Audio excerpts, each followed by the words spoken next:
It's lunchtime on Monday night. Do you know where your producers are? Because we don't. Seriously, somebody tell me where I am. This is Second Shift Lunch. I'm producer Kyle. Jay will be joining me in a minute. We are going to be having a conversation tonight about stuff. Hopefully you guys have topics you want to talk about, things you want to talk to us about. We're just here to shoot the breeze. That's the word I'm looking for, breeze. So hang out, hang around, grab yourself a Gatorade or a beer or a body armor or an energy drink. Or if you're Jay,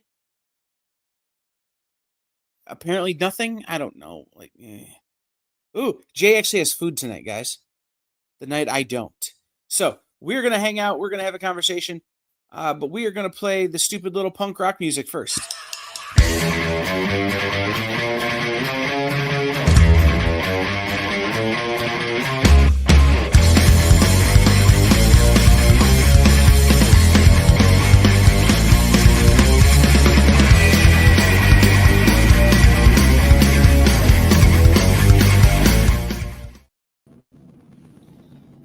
Welcome in the internet. That rumble you hear is something in Jay's microphone that we still can't figure out how to fix.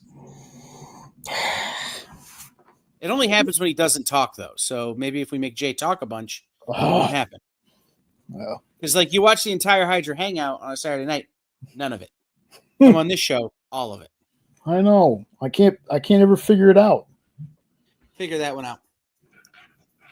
What up, TJ? What up, Nope? Guys, say hi when you get here. Again, this is a hangout show. We are just having a conversation during our lunch break on Monday night. My lunch tonight is purple, Gatorade Zero. Jay's appears to be a big FC of Monster. Monster Import. I'm getting fancy today. Ooh, Monster Import. And a bag of Smokehouse Barbecue, because we can't get all dressed up anymore. It's true. All dressed chips hard to get. So I don't know what the deal is with that. Hey, Canada. Oh, I know. There are tariffs. That's why we can't get all dressed chips, because they're Canadian. Yep. Hey, Unknown. And comparatively to Nope, yeah, I don't really have microphone issues. Poor guy. Yeah. I feel bad. I upgrade and I go from my big, beautiful wired microphone that I love that makes my voice sound real good, but I don't want to set it up all the time, to wireless microphone that I still sound pretty good on. And I have no problems. Yeah. I feel bad. One day there'll be an upgrade. Yep. So, this is a show where we could talk about pretty much anything having to do with comics, pop culture, with the experience, all that kind of stuff. We're here to shoot the breeze. Today was a big day in the Diamond Saga. And I didn't get to pay as much attention as I would have liked to, seeing as I was in meetings all day. What up, Eddie? So, we could talk about the Diamond Saga, because I've been reading for the last hour court filings. We could talk about no, it shouldn't be. No, but is your laptop from 2001?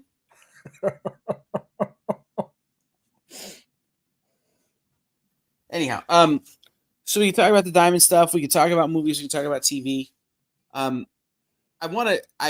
I've done some further research, Jay, into the pricing of the Superman. I'm all ears with that one. They have priced it, because it's still technically in theaters places. They have priced it at what it would cost to see a matinee for a family of 4. According to the nationwide average of ticket prices. Interesting. Yeah. So that's why the price is what it is they're still technically charging you for movie tickets. Which is dumb. Yeah. I don't know why they do that. Well, I do know why they do that, but I think it's dumb that they do that. Yeah. So, I had a long think about buying it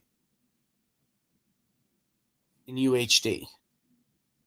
And then I noticed, like I was on the show the other night, like HD is the same price. Yeah. Standard definition, same price. I expect to pay less if I go to a shitty theater where it's like standard definition. Yeah.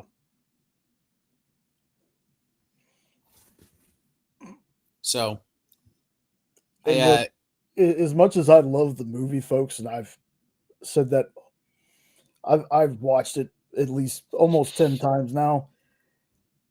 I'm not gonna buy a digital copy. I'm gonna wait till I get that whatever special thing they're gonna do with the Blu-ray. Like I still have my Man of Steel that comes in the gigantic S emblem case. Like I'll wait till that. If I'm gonna get the movie, I'm gonna get the physical copy of it.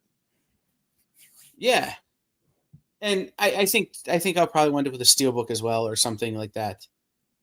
And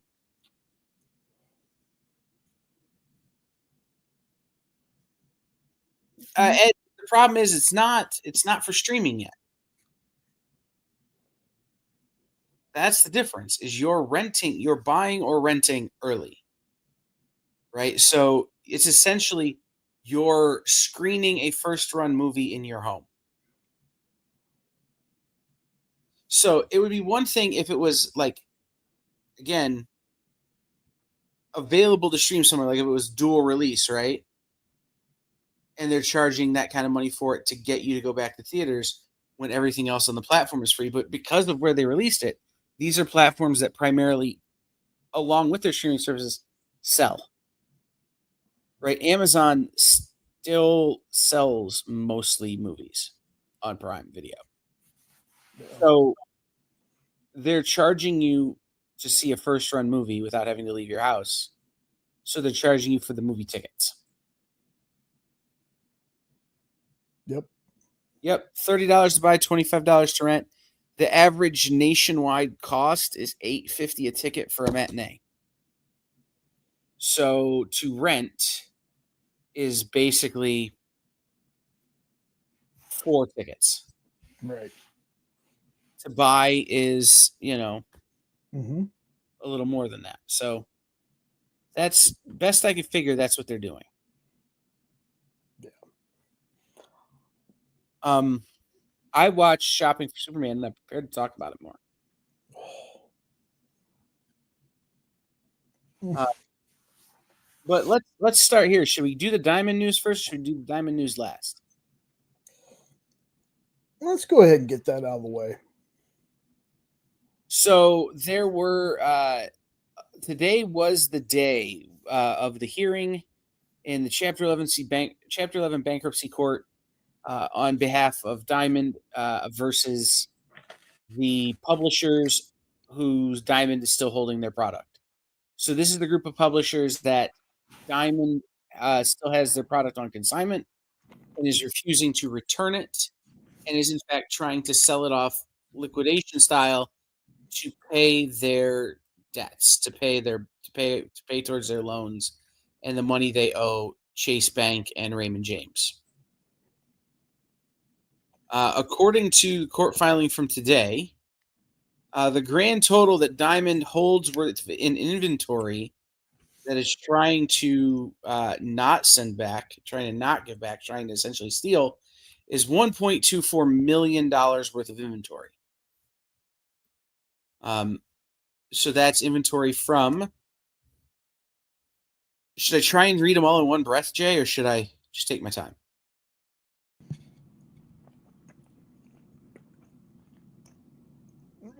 Take your time. I don't want you to pass out. Dang. Aspen, Black Mask, Distillery, Dynamic Forces Dynamite, Heavy Metal, Magnetic Press, Massive Publishing, Oni Lion Forge, Panini UK, Punkbot Comic Books / Alien Books, Penn State University / Graphic Mundi, and Titan Publishing, Vault Comics, and Dark Horse. So they all filed what they call I'm just going to read it here, a document featuring the disclosure of economic interest or disclosable economic interest in case. So they're basically saying that they have a disclosable economic interest in getting that product back, obviously. So it breaks down, the actual court documents break down what each company is owed, and I'm not gonna read them all off, but Titan Comics is owed the most, and Heavy Metal is owed the least. I think I spent more at Sheets in the last month than Heavy Metal is owed by Diamond. Gas is expensive, Jay. Oh, I know. Just saying. So, but those are all the companies who filed. Titan Comics is owed almost $414,000, or is having $414,000 worth of inventory held. Heavy Metal is having just over $350 worth of inventory held. So, and then everybody else falls somewhere in between that. So, all those things got filed today. The court heard today. And what's interesting is that the judge didn't dismiss. Diamond wanted a summary dismissal, saying that these companies didn't file the right paperwork to actually have a claim to their product. But what the judge basically said is that he needed more time to review the evidence presented by these companies who are claiming Diamond stole their product, as well as Diamond's claims that they don't have any claim to their product. And that's a good thing. So if you're rooting for Nick and the other publishers involved in this, that's a good thing, because it means the judge doesn't think Diamond's whole they didn't file the right paperwork in time argument doesn't hold as much water as they thought. So this is just one conglomerate unknown. There are a couple of others involved in this, but this is going to be the one that sets precedent. And it's let me hold on. 1, 2, 3, 4, 5, 6, 7, 8, 9, 10, 11, 12, 13, 14 individual entities named in just this one filing. But there are others who will let this case set precedent before they proceed on their own. And that's like a lot of the smaller, like Magma, like Fair Square, like some of these other small companies. So there's that. But the judge said he needed more time to review the evidence, which means he doesn't think Diamond's case is as strong as Diamond thinks it is. But that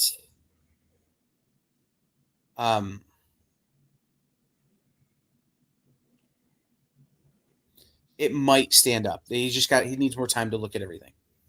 So that's a good sign for our publishers, because it means that they're not just getting laughed out of court. Ed, so Diamond is actually holding product back. What good does that do anyone if it's just sitting there and no one is making any money off it? No, Ed, that's not what's happened. This is product that was in the Diamond warehouse at the time of the bankruptcy filing, or that was sent to the Diamond warehouse after. Diamond is asserting that because that product is on their property, they have the right to sell it off to help service their debt. The publishers are saying they don't have the right to sell it off because it was sent to them on a consignment basis, which is to say, you didn't buy it. I'm loaning it. I'm giving it to you to sell, and we split the profit. So that's like, I have a guy I get comics from who gives them to me on consignment, which is to say that he gives me the books, I sell the books, I send him 40 cents of every dollar. I keep 60 cents of every dollar.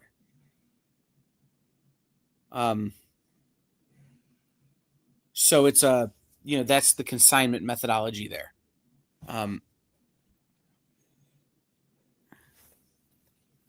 So we'll see what happens. Can Diamond's previous lack of filing court docs prejudice the judge's decision? I don't think so. I think they're two separate things, right? I think you have this particular case and then that other case, like that other thing. But I, not being a bankruptcy law attorney, don't know. Again, this is just me reading a lot of legal documents and asking people questions. Yes, all 4 of those have physical product currently being held by Diamond at Olive Branch. Now, remember, there are a lot of other publishers who also have product being held by Diamond at Olive Branch, physical product, but those are the 14 that were filed on today. Because again, like I said, we have Fair Square and, I don't know, Bad Bug maybe has some product there. Like a lot of your really tiny publishers who couldn't afford to get in on this lawsuit, right? Still have product there, but this lawsuit will establish a precedent that will sort of allow those other people to go after what's theirs after the fact. So there's a continuance while the judge reviews the case, reviews the facts.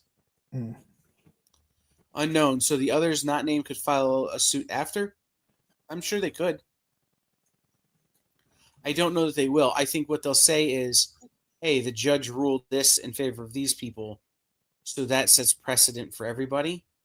So you might as well just send us our product back too.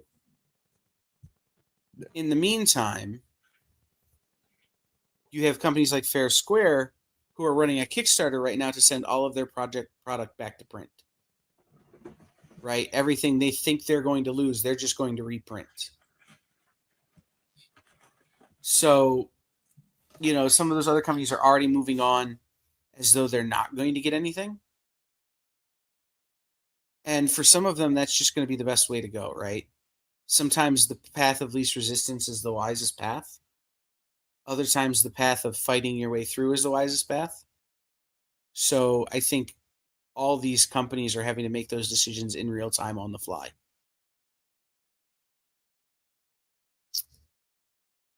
It kind of sucks, I'll be honest. Man, the whole thing is so wild. Mm-hmm. It really is. And what's really funny, and this brings me back to shopping for Superman, all this has happened since this movie was finished.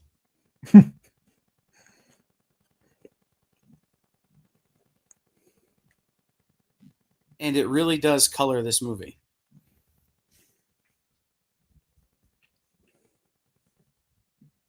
Heavy Metal is not small.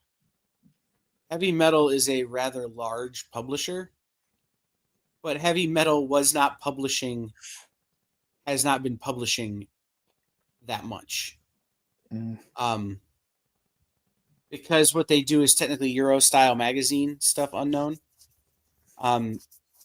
They had taken a break while they restructured their company. Their CEO had left, their publisher had left. They were restructuring their company. So I'm guessing a lot of the product that they have there is old product. But they are a big enough company, and the IP they hold is valuable enough that they wouldn't want to see their products sold at liquidation prices and therefore diminish the value of their IP. They have, hell, Heavy Metal is where, Vampirella and Red Sonja have made stops there. All the Universal monsters have made stops there. Right now, they don't really have anything that isn't like rock and roll. The music video, that futuristic music video movie thing. Yeah.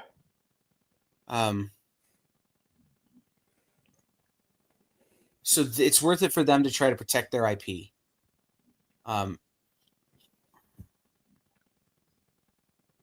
appreciate that, Ed. I'm trying. So right now, Diamond's saying, basically, Diamond's argument is possession is 9/10 of the law. And everybody else is like, we watch Cops. No, it isn't.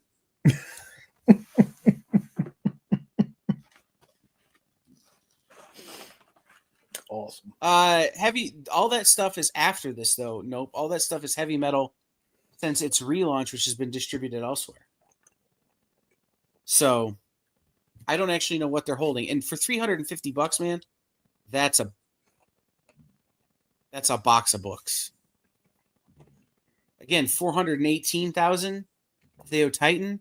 That's a lot of product. My goodness. I can't even imagine. Jeez. Well, but think about this too. So Titan, Forbidden Planet Titan, which is, again, we can get into this weird miasma, but like, remember, that's not just comics. That's blind vinyl figures.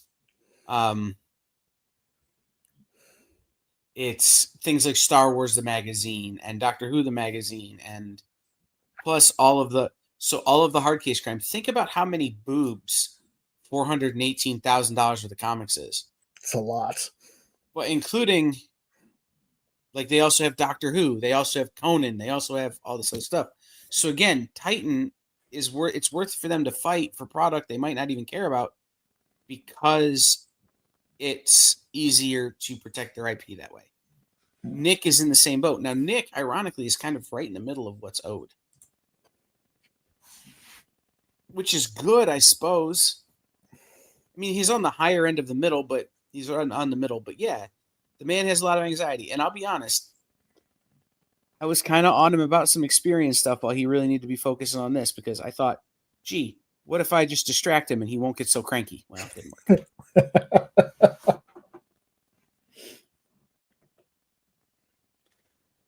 So TJ says it has to ride on the language in the consignment contract, I imagine. Allowing Diamond's internal business decisions to negatively affect the consigner financially has got to be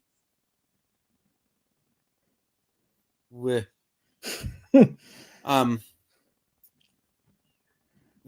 so basically, and this is, again, I am not a bankruptcy attorney. I've gone to school since all this has gone down, like borrowing my friend's LexisNexis passwords and stuff, like law, like reading law journals and textbooks as I can get my hands on them. But Diamond basically is exercising a clause in bankruptcy law that says when a company declares bankruptcy and consigner inventory is held, the consigner has to fill out a form and submit it to the judge declaring their interest in their product. And that there's a timeline for that to happen. Ironically, they have to fill it out before bankruptcy is filed. So if Diamond doesn't tell the publishers that they're considering filing bankruptcy, how would the publishers know they need to file this form?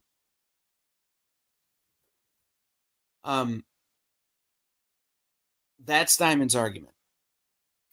Is that they didn't file this form, so they basically have no claim to their product. The publishers are saying, well, hey, wait a minute. No, we didn't file the form. That is correct. However, just because we didn't do a piece of paper doesn't mean we don't have interest in our product. And if you had been straightforward with us and told us that this was coming, had warned us that you were in a situation wherein you may wind up filing bankruptcy, we would have certainly filed it. But because you obfuscated your own financial situation, we're unable to make our claims. At the same time, the Diamond ended something called the NCR, the no cost return policy, which is the thing publishers use to get their product back from Diamond. So if you can't get your product back from Diamond, and if Diamond is telling you, well, you had to file this form to get your product back, and then they come out and say they're going to sell it, it all looks like an overt attempt to steal product.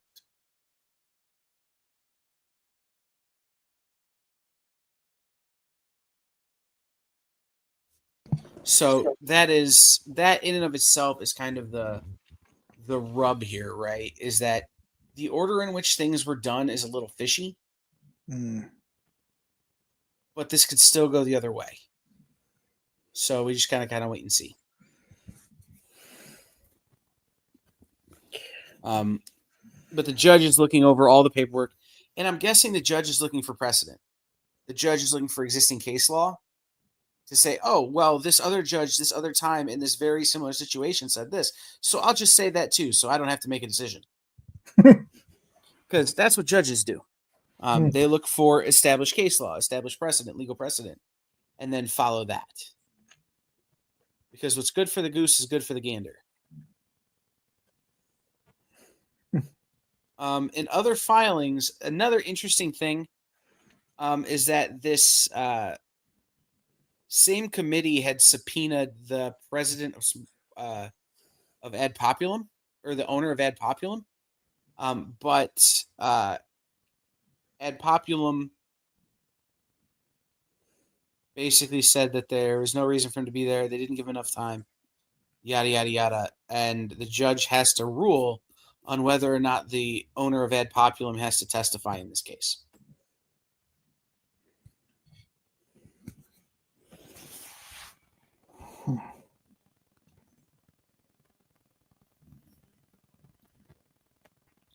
Here's the thing, Jeremy. This is what you're supposed to do. Everything they're doing is absolutely legal. The problem is that while it is legal, it is not necessarily ethical, and a countersuit can be brought to challenge that process. So a lot of what I've learned through this is by following not this, following other Chapter 11 bankruptcy proceedings. And one of them is the company that owns Ore-Ida. Yeah, the people who make tater tots. And they are doing, the company that's buying Ore-Ida out of Chapter 11 bankruptcy is basically doing the same thing with some of the subsidiaries of Ore-Ida and some of the independent family farms that provide product to Ore-Ida products. And again, you have to go through this process to determine if all this is legal or not, or all this can stand or not. So it'll be interesting to see. My thoughts on it are that if this company if Sparkle Pop at Populum is doing what they're legally allowed to do, I can't fault them for doing that, right? You know, a gas station is legally allowed to inflate the price of their product. I can't fault them for doing it, even though I don't like it. Kind of the same thing. Once again, from what I've read, that when Hastings imbroglio, I hope that's how you say that, went down, it took consigners 9 years to get a positive result and ended up netting something like a pitiful $2 million. Right. None of this is going to go away fast. These companies that are owed money are going to be fighting for that money for a long time.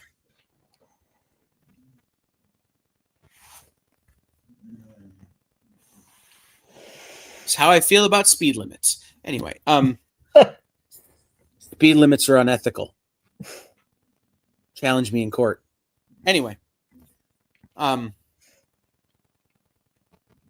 stop signs are amoral. Anyway, no, I'm kidding. But no, it's right. It's going to take some time, which is part of why I think what a company like Fair Square is doing, which is just going back to Kickstarter and funding new printings of everything to kind of move forward, is a way that a lot of the smaller press publishers are going to have to go. They're going to have to find a way to move forward until either this case is settled and legal precedent in this case is established, or not. Right? The big companies, Dark Horse, yield signs are amoral. But Dark Horse, Titan, Dynamite, some of these companies that can maybe more afford to let the case play out should let the case play out. Is what I think. But it's interesting because, again, we were talking about the main difference between our industry and the kind of companies impacted by the Hastings events is simple: money. Comic book publishers don't have much. It's true, but comic book publishers are like cockroaches. They tend to survive pretty much whatever you throw at them. You know, so like that's sort of something they have to deal with, right? Like I know certain publishers who won't give up just on, even after their companies are in the ground, just because they don't want to take the L, right? And there's one of those publishers that has very, very, very, very, very deep pockets, like deeper than all the rest of them, who hates losing so much. I think they'll probably keep fighting the fight, even on behalf of the others.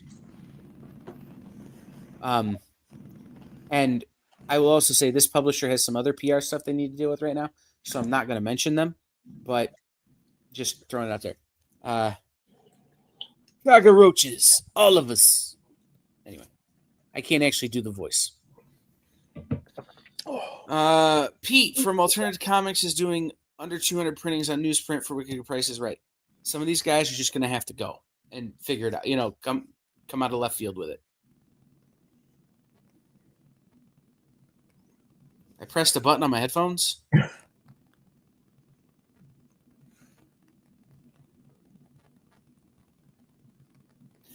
My headphones have active noise canceling, but I've never known what's on and off until literally just this minute.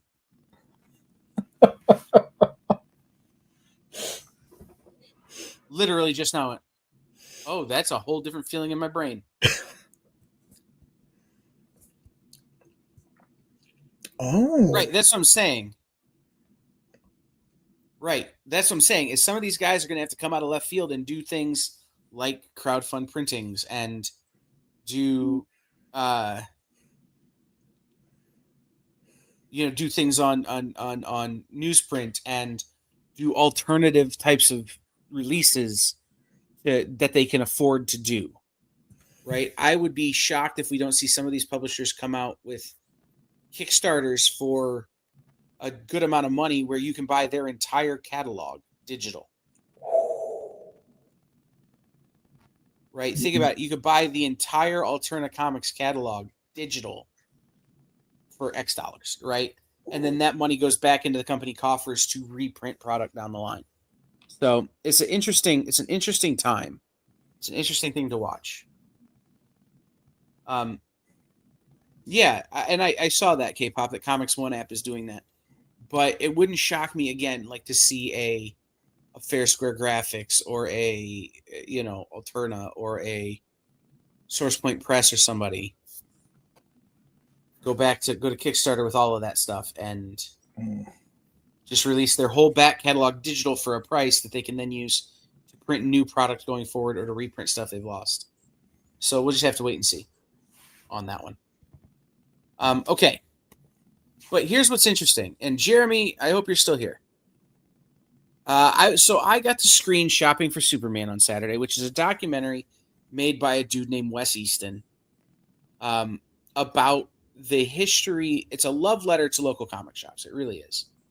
But a big part of the story he tells is the story of how distribution is responsible for the direct market.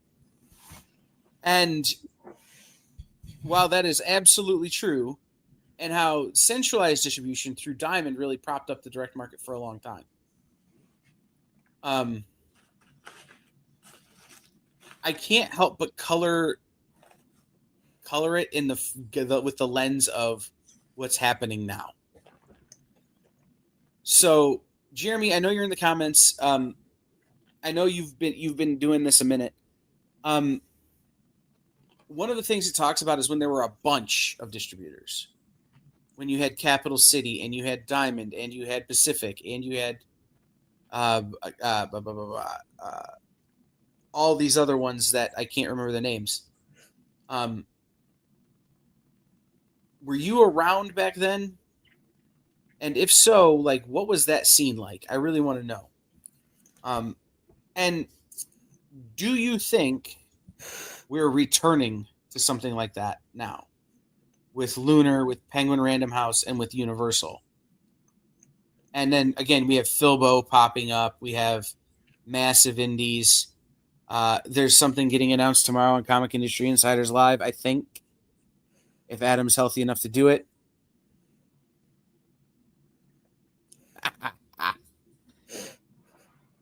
Anecdotal reports. Okay.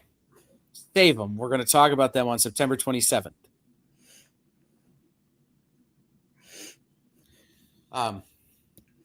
But no, there are so many different opportunities coming. Do you think we're going back to that?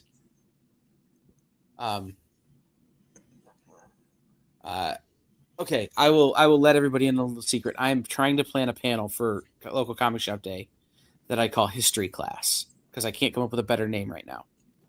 And there are a number of retailers like Jeremy, like Nancy, like Cliff Biggers, like Joe Field, who have been in this business a long, long time.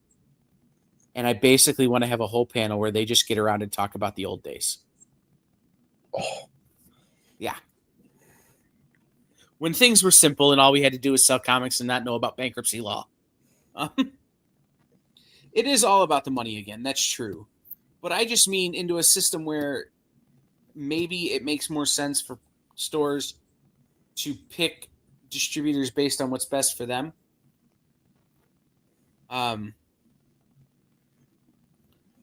Rather than keep one individual distributor running. Like, so again, it's if Lunar's the best bet for your company, then you go with Lunar. If PRH is the best bet, I don't know. I have this feeling that we're going back to that in a much different way, but but still similar. Listen, TJ, we all have trauma from this. Okay? We all have trauma from Heroes World. Even if we don't know we have trauma from Heroes World. Okay? There's a reason Spider-Man is at Sony and not at Marvel, okay? It's a thing. So, but it's an interesting time. Like, I was having a conversation with a ultra indie publisher friend of mine, and they were actively considering folding their company just because their day job and other things, they just don't have time to do it.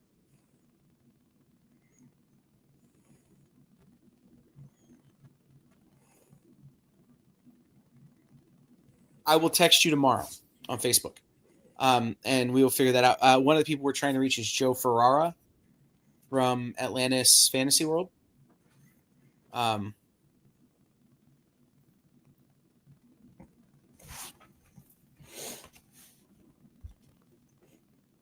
Does he know where Jimmy Hoffa is? Because that would be an interesting scoop. No, it's true. I know of Dan. I just don't know Dan. So, Rich misses getting everything from one place. But anyhow, what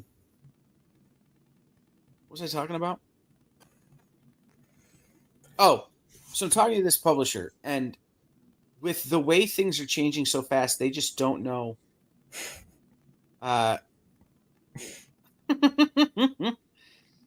He was in shipping, so I imagine there's a connection. Anyway, they were considering folding their company, and the conversation I had was with the current upheaval everywhere. If you're an ultra small publisher like this person is, now is the time to be building your crowdfunding audience. Now is the time to be stockpiling your IP and putting money in a war chest.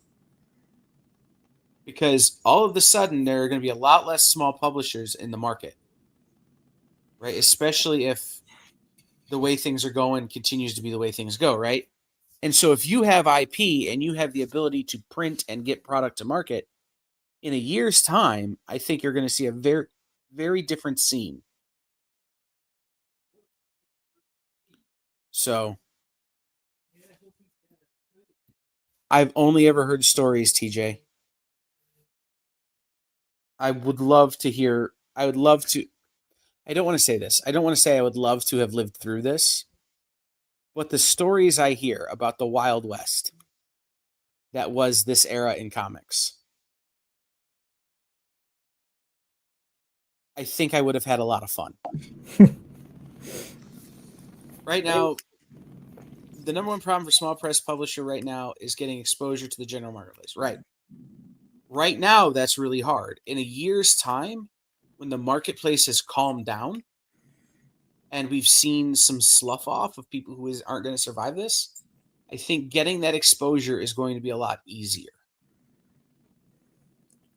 Especially if you're building your crowdfunding mailing list now, you're building your crowdfunding reputation now, you're stockpiling. Again, you're stockpiling IP so that you can stay in front of people. It's going to be a very different thing. And again, I think we're going to see, this is maybe not even the forum for this, but I think what we're going to see is once Universal starts distributing in the United States, there are going to be companies leave Lunar. There are going to be companies that go to Universal that leave PRH. And while PRH isn't going to necessarily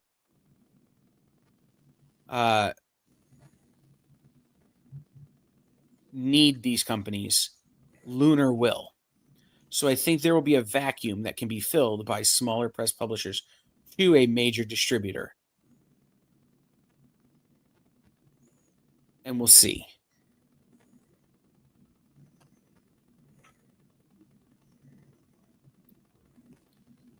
Crowdfunding is a non-starter right now. Let's see where we're at in a year. Because if they can build a crowd on crowdfunding right now, Jeremy, if they can build a crowd on crowdfunding in the next 18 months and then start dropping IP direct to the direct market that isn't crowdfund and send their mailing list to local comic shops, then all of a sudden we have a very different situation. Right now is about building your brand, building your product, and getting your name out there. And then in a year, 18 months' time, when there's a vacuum that needs to be filled,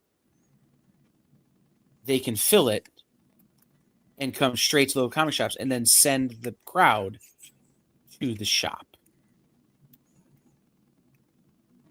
But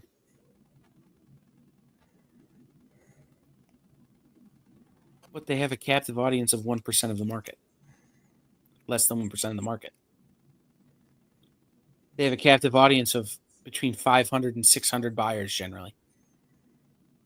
If you go to 2,500 local comic shops, if you have the potential to go to 2,500 local comic shops and sell one copy, all of a sudden you're increasing your sales by 500%.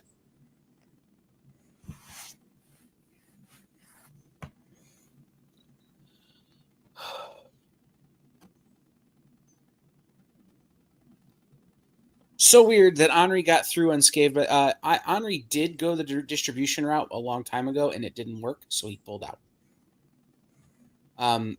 Henri is a good example of failing early. And he would tell you that. He failed in the direct market distribution model real early on and just figured out that his thing was to not do that. His thing was conventions. His thing was direct selling to consumers through crowdfunding, through his convention appearances, through his live sales. So I make the joke that he failed early, but in one of those, right. Henri did the long, hard path of selling things directly to the consumer because when he tried to go direct to the direct market, it just didn't fit for him. His product was not something that, when he had Marks and I think 2 issues of Yisun Shin, those were really not direct market books. They're books that would rival what you do in the direct market with a Fantagraphics product. I'm making him stickers of this. I might make stickers for that for the EXP merch store. Nice. Unknown. If I do, email me and I will make sure you get a free one.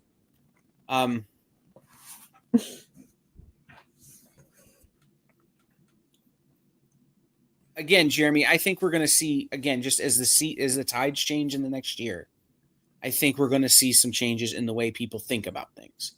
And I think a lot of this too is tied to current United States economic policy, that we're going to have to see how it goes, how that goes, right? Like if I think if Smoot Hawley happens again, I think we're going to see a huge title shift. Okay, so I was totally going to talk about like what I ate for dinner. This, like, we were going to have like a light conversation, and this has gotten real heavy. And I love it. So, but again, so I watched Shopping for Superman, which is this love story to the direct market and to local comic shops, but it really does spend a lot of time talking about distribution and the old distribution models and Phil Seuling and those guys, and why things exist the way they are. And again, I think with the current state of things, it colors this movie in a different way and makes it all the more interesting. So I'm very excited to have Shopping for Superman be part of our local comic shop day broadcast coming up in September. I am still working on if I can send you the screener, Jay. Be really curious to watch it. Yeah, it's a good film. Wes did a hell of a job, and I'm excited to see what everybody thinks of it. Did you watch anything this weekend that was interesting, Jay? Well, not really, not interesting to you. I did my The Boys rewatch. Just finished season 4. Got halfway through season 4 and realized, you know what? And this is just for anybody who's going to do The Boys rewatch, just in case. After season 3, watch Gen V season 1, then watch season 4 of The Boys. But like I said, I was doing that because we're fixing to get season 2 of Gen V. Then, even though season 5 is the last season for The Boys, they're doing a prequel series with Jensen Ackles as Soldier Boy and some new characters. I'm super excited. I've been on a binge of just The Boys for a couple weeks now.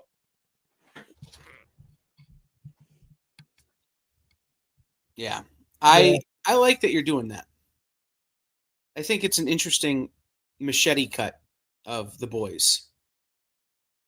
Kind of see how it all fits together. So I have one episode of Leverage Redemption left. And I'll be done with that. And then I think I'm gonna watch Peacemaker. Finally. That's another one I need to I was gonna rewatch and then watch season 2 with it. Because again, I'm not a week by week person anymore. So I'm gonna eventually wait until season 2 is done with, and then I'll watch it all at one time. Yeah. I started watching Peacemaker when it first came out, and it wasn't for me. It was too goofy, too campy, too just, it felt like throwing slime at a wall and hoping it turned into a good TV show.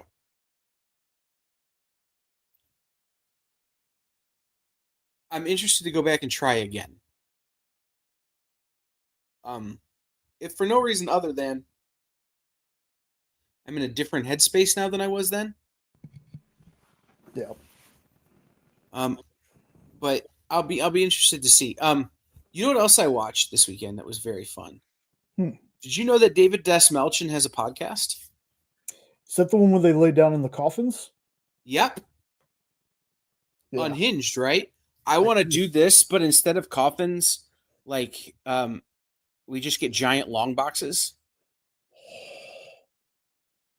And we're like in giant long boxes. Anyway, but no, he had Kevin Smith on. Ooh. and it was pretty unhinged. Like, it was a great interview, but those two guys matching each other's energy was kind of hysterical. Yeah. So, and yes, unknown. That was August 21st. Yeah. I will be in no hurry to jump into season 2 when it comes out. I will probably get to it 2 years after it comes out. So, well, yeah, you got to rewatch Barney Miller and everything. Actually, The Wire is next. Oh, The Wire. And then Lincoln Lawyer. Oh. The non-McConaughey one, the other one. The series? Yes. Yeah. Then I have to watch all the Harry Bosch. Titus Welliver, right? Is that Titus? Yes. Yeah. Yes. Then I will eventually get to Peacemaker season 2. And by then, hopefully, I will have seen Fantastic Four. So. Oh, man. No. Literally just waiting on, at this point, payday to go see Fantastic Four. So, anyhow, yeah, so I really want to recommend Local Comic Shop Day stream for shopping for Superman and the distribution things. And send good vibes, Dynamite Way, and things like that. Jeremy, I will talk to you tomorrow, my friend. Be well. Tune in to Comics Industry Insiders Live. There will be announcements if Adam is well enough to do the show. If not, it may be Brian and I just like two monkeys in a cage screaming at each other about data. Which would be fun. So we'll have to see what happens with the show tomorrow. What else was I going to talk about, Jay? Let's see. Stuff we've been watching.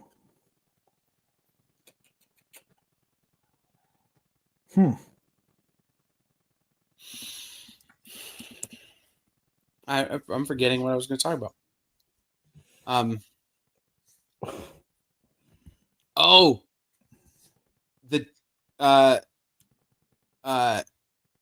There were two big controversies, and I'm only going to talk about one in comics this weekend. And the one I'm going to talk about involves one of the Jonas Brothers. Oh, that's right. Have you been following this story? No. Sean just told me the other night, he goes, "Did you know a Jonas Brothers writing a comic?" And I was like, "No." Yeah. And the comment is the kind of the sentiment that I was seeing on the internet was a lot of people were kind of angry that this Jonas brother was jumping the line. Franklin Jonas, the youngest of the Jonas brothers, is writing a new comic at Image with Kurt Pyers.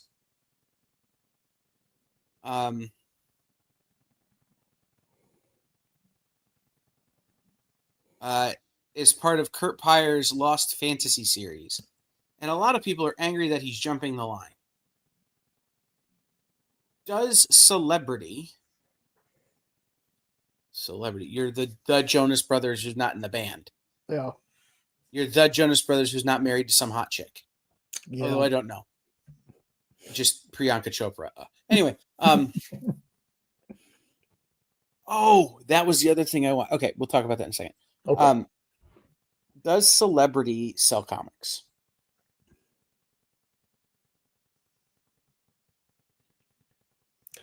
Or at what level of a celebrity do you have to be to guarantee you're going to sell comics? You know, I've said this before in a couple of places. If the intent is like a Patton Oswalt or David DeSmulchin or even a Post Malone, these guys love comics. They push comics out. They elevate, they make sure, to tell people about comics. Now, if the intent is to do something like that, to me, celebrity or not, it shouldn't matter. Do I think sometimes that the celebrity aspect of it kind of helps? Yeah. I mean, you tell me Keanu Reeves is going to be on a book. I'm a Keanu Reeves fan. I'm definitely going to check it out. Yeah, exactly. With Berserker and everything, like as long as it's not, it's pure intent is what I like to see. Like again, I named the guys already, but you could tell David Smolchin puts a lot of love into the comics game. You can tell Post Malone of all people, like I like his music. I'm not the biggest fan, but how he talks about comics and how he basically putting this book out in the forefront. It's things like that I like to see. Now, if it was somebody coming in and they were just like, I want to put my name on a comic just because other actors are doing that, and they don't have anything to do with the comic other than, hey, I got to write my name on this comic. But you'll never know that stuff, unfortunately. You'll never know. Right. I don't know. I thought that was an interesting story this weekend. So Priyanka Chopra was what made me think of the other thing I watched. I almost watched Heads of State. Oh, on Prime. Yeah. With Idris Elba and John Cena and Priyanka Chopra. Mm-hmm. But instead, I watched The Pickup with Eddie Murphy and Pete Davidson and Eva Longoria and Keke Palmer. Okay, I've heard of that one.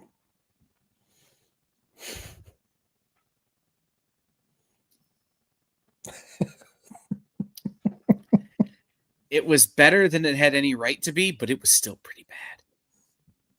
Like, it was an enjoyable evening. Like, it was a movie that I could sit and watch with my parents. And The Pickup, yes.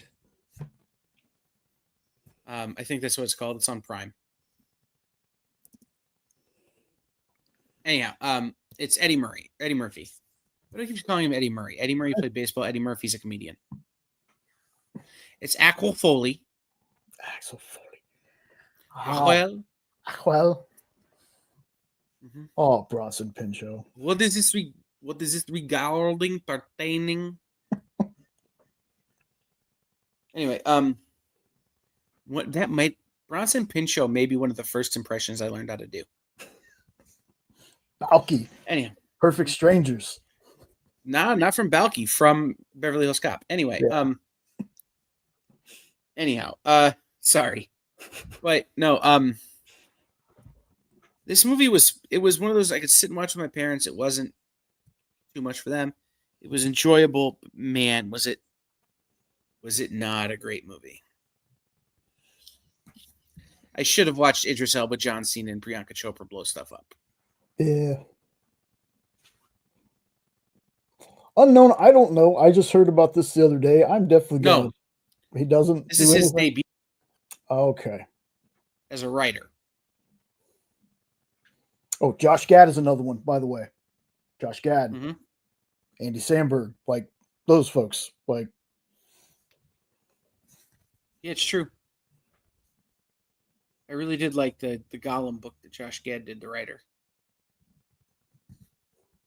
And I'm still wanting Andy Samberg to play the Holy Roller. Right? Yeah. I think it could happen. Well, guys, the whole point of this show is just for us to come and hang out in between shows here on the EXP. I have had an extraordinarily long day. Doing a lot of really big paperwork stuff for the EXP, ironically. A lot of meetings today. And Jay has had to deal with Rex. Anyway, I'm kidding. We love Rex. Yes. He didn't have to deal with John Cole, so that's always a plus. Oh. Just kidding. We love John Cole. But Bronze and Bigby are up in about an hour's time, so I want to give Jay some time to actually go to the bathroom and, yell at Jenna about I don't know, some cheesecakes. And yeah, okay, yeah. make me a cheesecake, woman. Anyway, yeah, that's how that happens in my house. Yeah, she'd kill you. But anyway, and everybody here knows that, which is the hysterical part. Yeah. No, so get a break, and I've actually still got more paperwork to do tonight. So stay tuned for Bronze and Big B in just about an hour's time. Then tomorrow at 7 Eastern, Minutes to Skim It with Miss Jen and Shanice. Then Welcome to Wonderland. It's Weird Stuff Week. Who knows what they're going to have on the show. Then Henri, Kicking It with Henri. He's got some books that he thinks are good promos for different companies and some interesting stuff that you guys might be into then. Rex will be back Wednesday before Jay and I with Kyle and Jay's Q&A, where hopefully we will have something to talk about. Yeah. We'll see. Hopefully we'll have some announcements to make. We'll see. And then Thursday, Miss Jen is here with What's in the Box. The Geek Chat is at 8:30 Eastern, where they'll be reviewing a whole bunch of number ones. And I'm guessing Rich will have opinions. Oh, great show. Oh, I love watching them. They're a lot of fun. I love producing that show. Even though sometimes it gets a little unhinged for me. Like, yeah. Well, because usually I'm doing that show and trying to get SketchUp ready.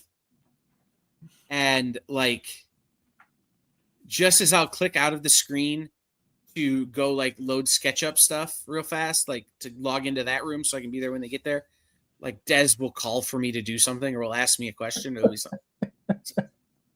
So I love doing that show though. Those guys are so much fun. I think it's one of the most interesting shows we have. I think all of our shows are interesting, but I think again those guys are fun. Yeah. But then SketchUp with Mel and Mog Friday morning. Matthias and I are back with the FOC show. Who's our guest? I don't know yet. FOC is just barely closed, and so we can't even look until tomorrow morning for this week's guests. So that'll be fun. But September 5th, Jason Fabach. Oh, I can't wait. Then Nick will have the original art show, and Nancy will be back with Friday Night Live from Comics Unlimited. Maybe we'll do a hangout this weekend if I get some product that I can work on. Or maybe not. We'll see. So stay tuned for everything else, guys. We will see you all around the bend next time. And until we see you again, be good to each other.